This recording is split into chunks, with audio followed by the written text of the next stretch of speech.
ধ্বংস হয়ে যায়। গুরুকুল ধ্বংস হয়েছিল দ্রৌপদীর কেশাকর্ষণে।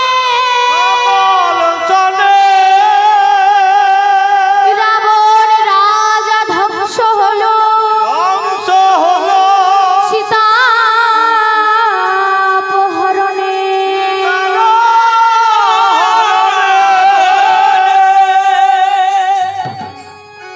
শোনো বংশ, গুরুকুল ধ্বংস হয়েছিল যেই দিন দুঃশাসন দ্রৌপদীর চুলের মুষ্টি ধরে এনেছিল সেই দিন। আর রাবণ বংশ ধ্বংস হয়ে গিয়েছিল যেই দিন রাবণ রাজা মাতা সীতার চুলের মুষ্টি ধরে রথে চাপিয়েছিলেন। আর আজ তুমি যেই ভুল কাজ করলে, দেবকীর চুলের মুষ্টি ধরলে, তোমার বংশ যে নাশ হয়ে যাবে বংশ।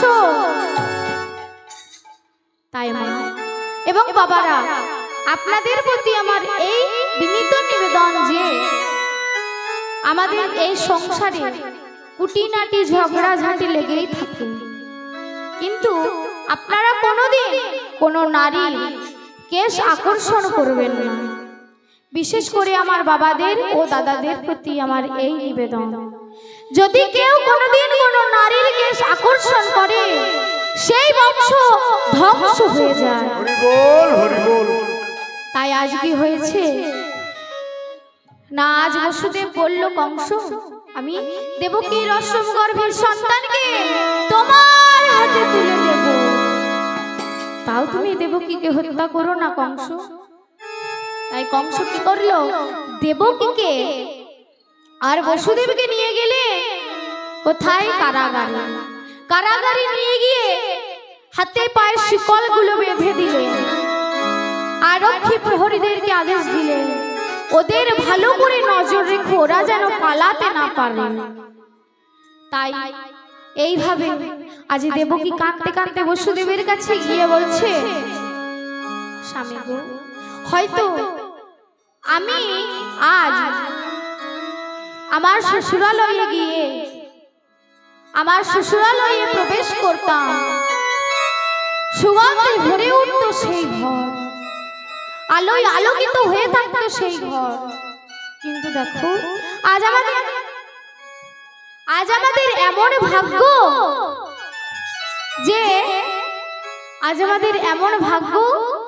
যে আমাদেরকে এই অন্ধকার দুর্গন্ধময় কারাগারে আসতে হলো।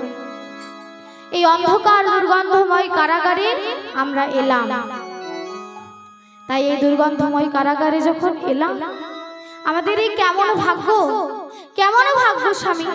তখন বসুদেব সান্ত্বনা দিয়ে বলে, দেবকী শোনো, হয়তো ভগবানের এটা ইচ্ছা, এটাই হয়তো বিধির বিধান।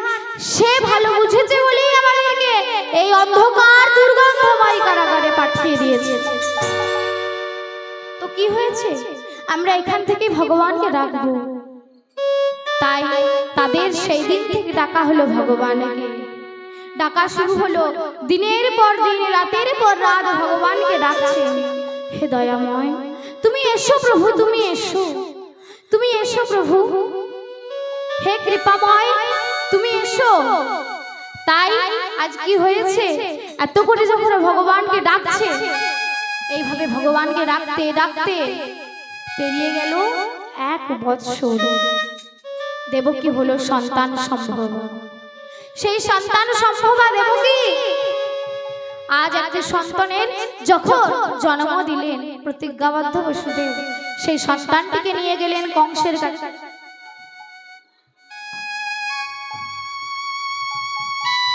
সেই সন্তানটিকে নিয়ে গেলেন কংসের কাছে।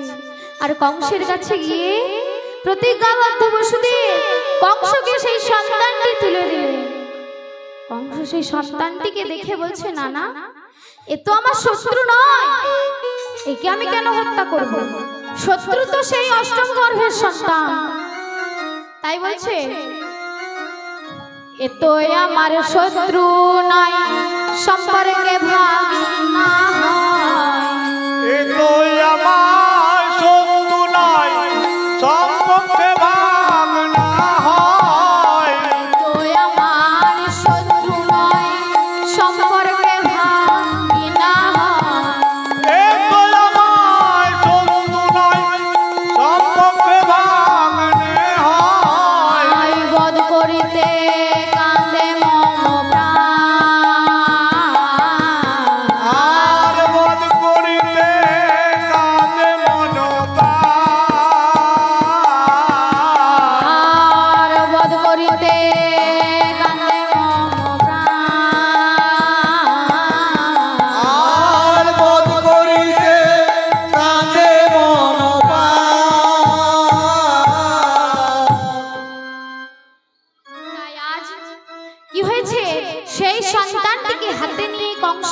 না না, একে তো আমি হত্যা করব না, এ তো অষ্টম গর্ভের সন্তান নয়। তাই বসুদেবকে বলল, যাও যাও বসু ফিরে যাও হে,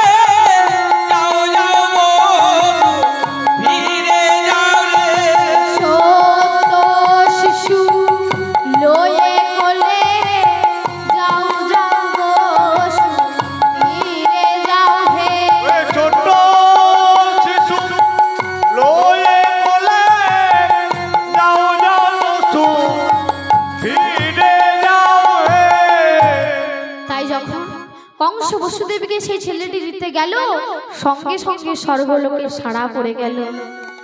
কংস যদি এই সন্তানটিকে হত্যা না করে তাহলে তো ভগবানের আসতে বহু দেরি হবে। কারণ শাস্ত্রে আছে, কোন মায়ের সন্তান জন্মাবার পরক্ষণে যদি সেই সন্তান মারা যায়, যদি সেই সন্তান মারা যায় তাহলে সেই মাকে মৃত শ্রবা বা মৃত বৎসা রমণী বলা হয়। তাই সেই মৃত শ্রবা রমণীদের কি হয়, 1 বৎসর অন্তে আরেকটি সন্তানের জন্ম হয়। তাই আজ সেই স্বর্গলোকে যখন সাড়া পড়ে গেছে, সকল দেব দেবীগণ চিন্তা করছে এই সন্তানটিকে যদি কংস হত্যা করে তাহলে মাতা দেবকী ঋতুস্রাবা দোষ ঘটবে, 1 বৎসর অন্তে আরেকটি সন্তানের জন্ম হবে, তাহলে ভগবানের আসতে আর 8 বৎসর সময় লাগবে। কারণ ভগবান হলেন অষ্টম গর্ভের সন্তান। আর যদি কংস এই সন্তানটিকে হত্যা না করে তাহলে তো ভগবানের আসতে বহু দেরি হবে। তাই কি করেছে, নারদ মুনিকে পাঠালে আজ কংসের এই ভুলকে ভেঙে দেওয়ার জন্য। কংসের এই ভুলকে ভেঙে দেওয়ার জন্য নারদ মুনি চলে যাচ্ছে কোথায়? আজ নারদ মুনি যাচ্ছে কংসের কাছে বিনা যন্ত্রে গান করতে করতে। কেমন ভাবে, তুমি আনন্দ নব ঘন হেরি সুন্দর নয়ন ভিরা চরণে শরণ লীলা ধন্য ত্রিভুবন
আজ কি হয়েছে?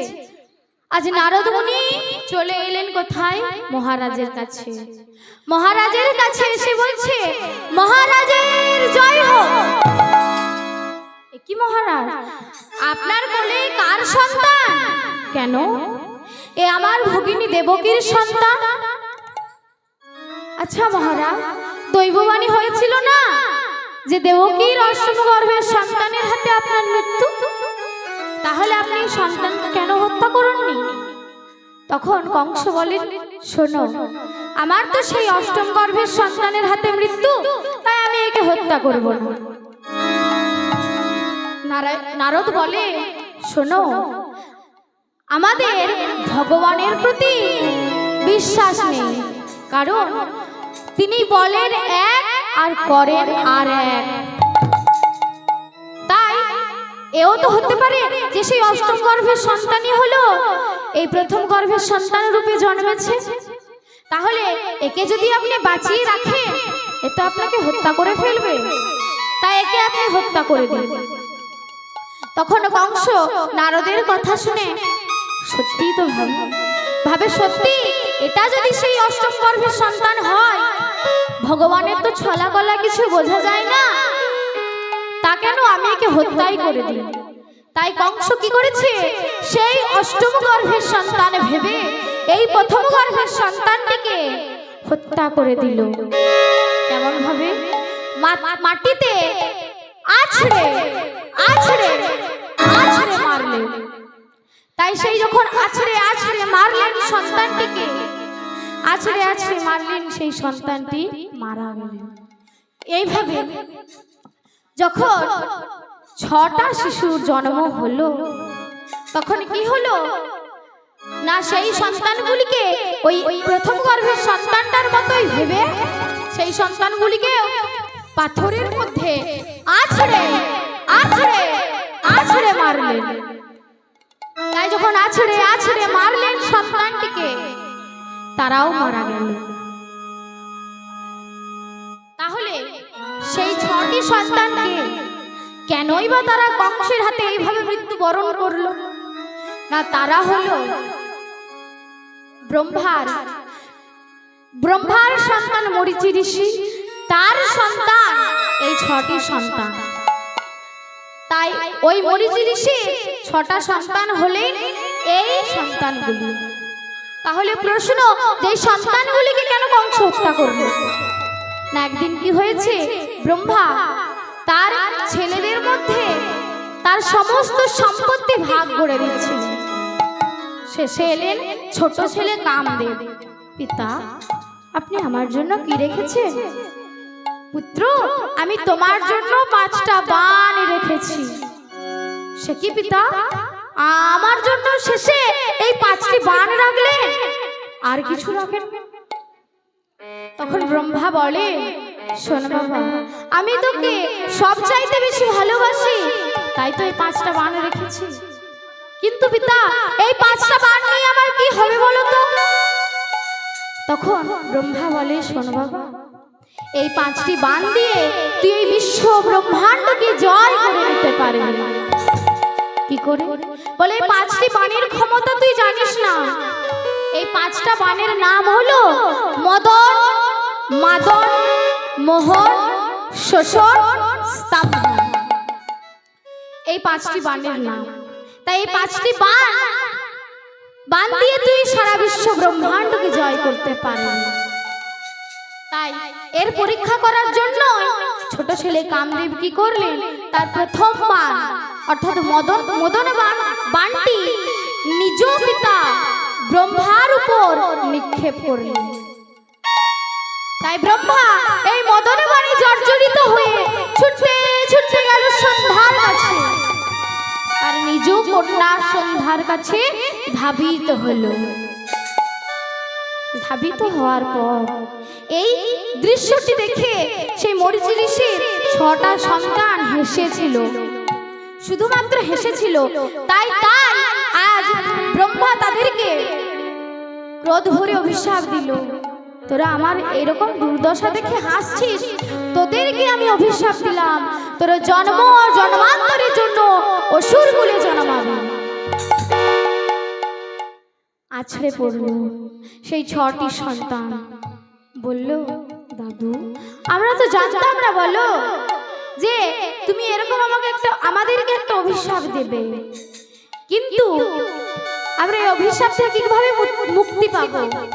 বলে শোন, তোরা যখন এর পরের জন্মে হিরণ্যাক্ষের পুত্র কালনেমির পুত্র হয়ে জন্মাবে, সেই তোদের দাদুই তোদেরকে বলে দেবে যে তোরা কিভাবে উদ্ধার হবি।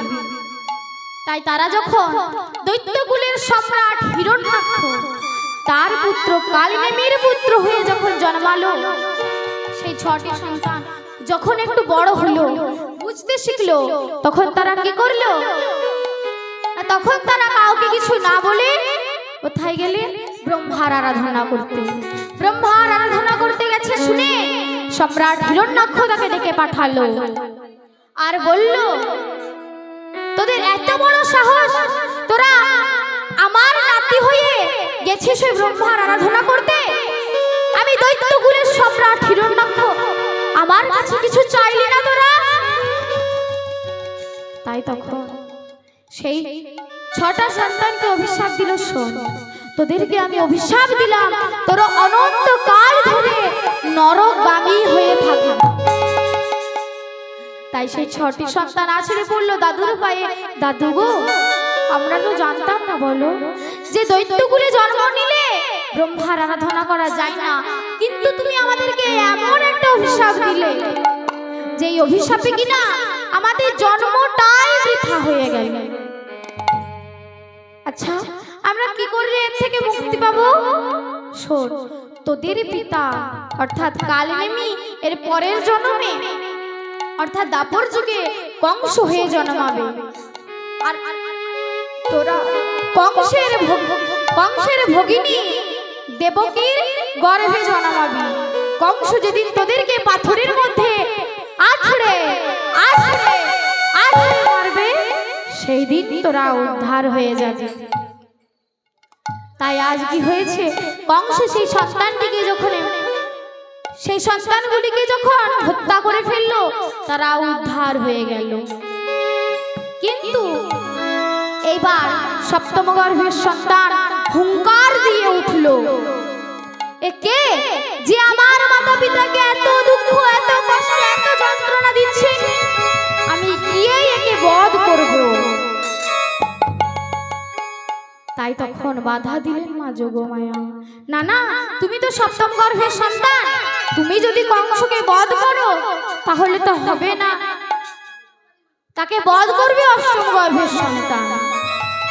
তাই সেই 7ম গর্ভের সন্তানের উপর মা যোগমায়ার বিশ্বাস হল না। ভাবলেন যে সে গিয়ে যদি কংসকে হত্যা করে দেয় তাহলে তো নিয়তি ভুল হয়ে যাবে। আরে নিয়তি কে ন গর্ধতে, নিয়তি কোনোদিন মিথ্যা বলে না। তাই আজ কি করেছে বাবা, না সেই সন্তানটির উপর যখন বিশ্বাস হলো না, সেই সন্তানটিকে জন্ম নিতে দিল, কিন্তু দেবকীর গর্ভে নয়, রোহিণীর গর্ভে। সে বৃন্দাবনের মাটিতে বলরাম রূপে জন্মগ্রহণ করলেন। তাই বলরাম রূপে যখন জন্মগ্রহণ করলেন, 7ম গর্ভের সন্তান কংস পেল না। 7ম গর্ভের সন্তান যখন কংস পেল না, তখন সন্দেহ হলো যে তাহলে বোধহয় এরা 7ম গর্ভের সন্তানকে কোথাও একটা লুকিয়ে রেখেছে। তাই কি করলো, তাদের বুকের উপর অর্থাৎ দেবকী বসুদেবের বুকের উপর বড় বড় পাথর চাপিয়ে দিল। তাই এই যন্ত্রণা সহ্য করতে না পেরে বসুদেব আর দেবকী কাঁদতে লাগলো, হে প্রভু তুমি এসো, প্রভু তুমি এসো।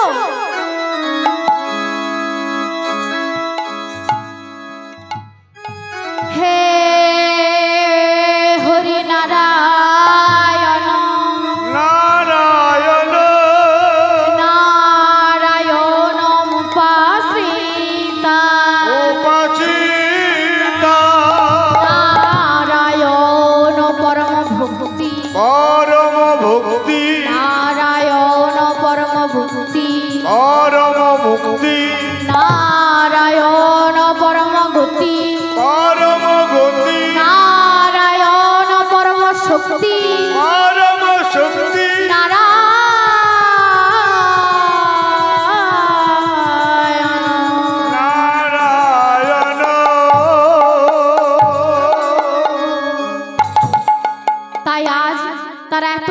ভগবানকে ডাকছে, কিন্তু ভগবান আজ তাদের ডাকে সাড়া দিচ্ছে না, কারণ সে তো অষ্টম গর্ভের সন্তান, এখনো 1 বছর সময় লাগবে। তাই এত করে যখন ডাকছে, দেবকী বসুদেবের কষ্ট সহ্য করতে পারলেন না। কে? মা বসুন্ধরা। মা বসুন্ধরা কষ্ট সহ্য করতে না পেরে একটা ধেনুর রূপ ধরে, অর্থাৎ একটা গাভী বৎসের রূপ ধরে যমুনার তীরে গিয়ে কাঁদছে। কেমন ভাবে না, আজ কংসের অত্যাচারে ধেনুরূপ ধরে বসুন্ধরা আমার কাঁদে। কংসের অত্যাচারে ধেনুরূপ ধরে বসুন্ধরা দেবী কাঁদে। আর কংসের অত্যাচারে ধেনুরূপ ধরে বসুন্ধরা মায়া আমার কাঁদে। ওরে কি বাসবা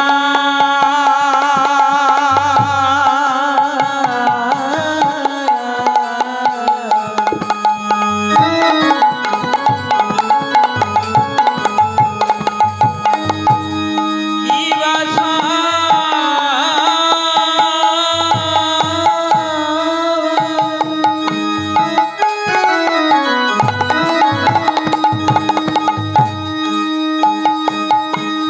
যাব কি গো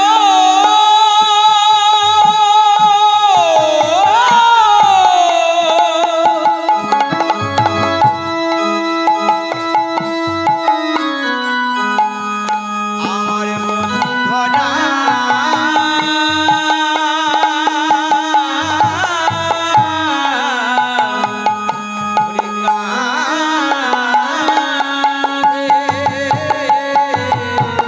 কংসের অত্যাচারে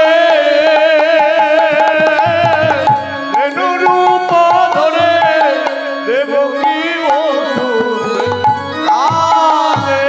আর কংসের অত্যাচারে ধেনুরূপ ধরে কংসের অত্যাচারে ধেনুরূপ ধরে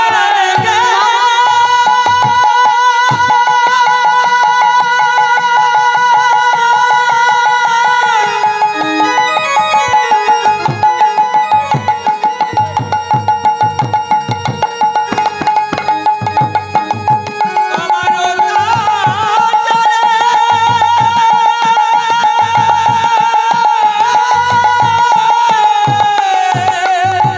কংসের অত্যাচারে ধেনুরূপ ধরে দেবকী বসুদেব কাঁদে, দেবকী বসুদেব কাঁদে। ওরে কংসের অত্যাচারে ধেনুরূপ ধরে দেবকী বসুদেব কাঁদে। দেবকী বসুদেব কাঁদে। আরে কাঁদে রে আমার দেবকী কাঁদে। কাঁদে রে আমার দেবকী কাঁদে। আরে কাঁদে রে আমার দেবকী ওরে কাঁদে। কাঁধে রে আমার দেবকী কাঁধে আরে কংসের অত্যাচার সইতে না রে, কাঁদে রে আমার দেবকী কাঁদে। কংসের অত্যাচার সইতে না রে, কাঁদে রে আমার দেবকী কাঁদে। কংসের অত্যাচার সইতে না রে, কাঁদে রে আমার দেবকী কাঁদে। ওরে কংসের অত্যাচার সইতে না রে কাঁধে রে আমার দেবকী কাঁধে। তাই আজ দেবকী বসুদেব দিনের পর দিন ভগবানকে ডাকছে, কিন্তু ভগবান দর্শন দিচ্ছেন না। তাই তারা এত করে ডাকছে, আর কেমন ভাবে ডাকছে